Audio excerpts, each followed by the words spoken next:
Welcome to Japan, turn 3. Japan has 46 IPCs to spend. They have to spend 1 to advance their tech. They're going to spend 12 on a new factory, 15 on a new naval base, 12 on 2 tanks, and 6 on 2 infantry. They will be declaring several attacks over the course of the round. They're going to come into Burma with 1 infantry, 1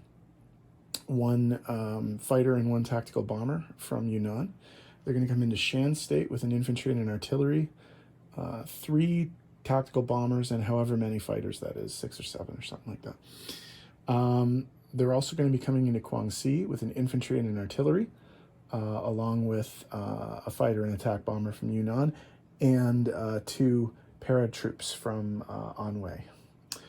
The Shan State attack will also be supported by 2 paratroops from Anhui. We're also going to take a bunch of Chinese territories. 2 infantry from Sichuan are going to walk into Xikang, 2 infantry from Kwaichao are going to walk into Shenxi, and 1 infantry from Suiyuan is going to walk into Kansu. What else? Okay, naval stuff. Quite a bit of naval stuff happening here, okay. 2 transports, 1 with an infantry and a tank and 1 with an infantry and an artillery, are going to land in Sea Zone 36 and offload in French Indochina to take that territory. And then 3 transports from the Carolines, each carrying an infantry and an artillery, are going to land in Java, Borneo, and the Celebes, and take 3 of the 4 money islands there.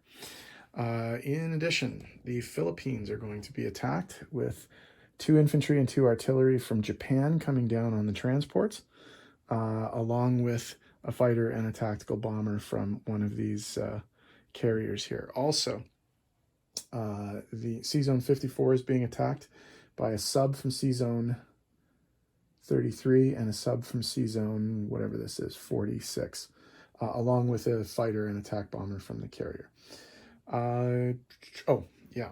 Last naval battle around Midway in Sea Zone 25. A fighter and attack bomber along with a destroyer are going to attack the American destroyer in Midway. Okay, I think that's it. I think that's everything. Let's start rolling some dice. This is a big turn, so. Okay, Sea Zone 25, the destroyer Teruzuki and a fighter and attack bomber from the Akagi aircraft carrier are going up against the destroyer, the USS Case. The attack bomber from the Akagi is going to try a target select and hits. So the American destroyer does not get a shot back and is an immediate casualty. Sea Zone clear. In the battle for Sea Zone 54, the 2 Japanese submarines I-159 and I-156, along with a fighter and a tactical bomber from the carrier Soryu, are going up against the HMAS Vampire destroyer and the NZS Leander cruiser. The Japanese will once again try a target select on the cruiser, and it hits. So the cruiser gets to go away and will not get a defense. And then the remaining ships will fire, and we got a hit with the fighter. They do get a chance to shoot back, and they miss. So the Sea Zone is cleared with no Japanese casualties. Okay, for the attack on the Philippines, the Japanese are coming in with the Akagi Maru and the Aikoku Maru, which each have an infantry and an artillery on board, plus a fighter and a tactical bomber from the carrier Hiryu. So we have 4 2s, a 3, and a 4 versus 2 2s. 3 hits, they only needed 2, so the territory will be taken. Americans defend and get 1 hit, so it costs them 1 infantry to take the Philippines. For the attack on Kwangtung, the Japanese are paradropping 2 infantry There's 1 infantry supported by an artillery. There's a fighter and a tactical fighter. 3 hits. They only needed 2. Territory's taken. UK defends. Gets 2 hits. So kills the paratroopers, but they do take the territory. Okay, the battle for Burma. The Japanese are coming in with an infantry. Fighter and tac bomber. Hit with the tac bomber. UK defends and misses. So Japan takes the territory, no casualties. Okay, for the attack on Shan State, the Brits do get to fire their anti-aircraft at the many planes that the Japanese are bringing,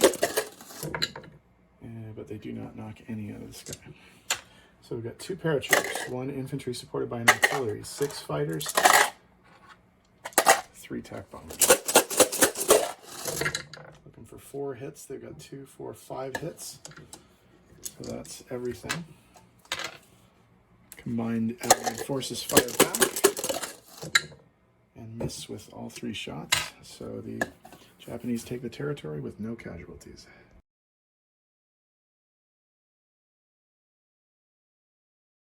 Okay, let's talk about non-combat movement now. The fighter and the tac bomber are going to fly to C-Zone 42, and the carrier is also going to go to C-Zone 42 and going to land, fighter and tac bomber land on the carrier. In addition, a destroyer and a cruiser will accompany it to C-Zone 42 as well. The other carrier in that zone is going to move to C-Zone 35, where the fighter and the tac bomber from the Philippine attack will land there. The other naval units, 1 destroyer from C-Zone 33 is going to make its way up to C-Zone 16 and act as a blocker. The 2 battleships, the cruiser and the destroyer, are going to go up to C-Zone 6. The fighter and the tac bomber from the C-Zone 25 attack will land back on the carrier in C-Zone 6. Okay, other non-combat. There's quite a bit happening here. Okay. All the planes involved in both the Burma and the Shan State attacks will land back in Yunnan, as will the fighter and the tac bomber from the Kwangtung attack. The transport from the Kwangtung attack will land in Anhui. 3 infantry and 1 artillery from Kwaichao will move south to Yunnan, and 2 infantry from Johor will move south to Anhui. I think that is all the movement that we need to do. So once I tidy this up, we'll be back in a sec. Okay, placement of new units. We're going to build 1 new infantry in Japan. We're going to build 2 tanks and 1 infantry in Kiangsu.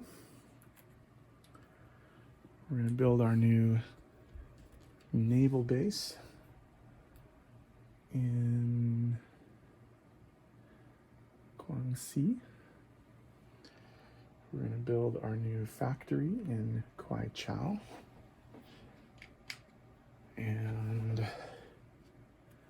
that's all the new placements. Okay, so we need to do the income now. So let's do the adjustments for China. China is going to lose 1, 2 IPCs. Kansu's not worth anything. So if we put up Japan +2 and China -2, the British are going to be losing 1, 2, 3, 4, 5, 6, 7. So we go 35 to 42. And then the British are down 7 from 30 to 23. Also, the Americans lose 2. And the French lose 2. So that's 52 to 50. And 10 to 8. And these guys go up 4 to 46. Plus, finally, way down there at the bottom of the board, there's 2 Dutch territories, the Celebes and Java, which are worth 4 IPCs in total. We're not tracking Dutch income, so that's just 46 to 50. And so income, we have a base score of 50 and then 4 bonuses. They get 5 IPCs for controlling Burma, and then they get 3 IPCs for each money island that they own. So that's Java, Borneo, and Celebes. So 55, 58, 61, 64 IPCs in preparation for next turn. Okay, the Americans are up next. We'll see what they do. They're now at war, so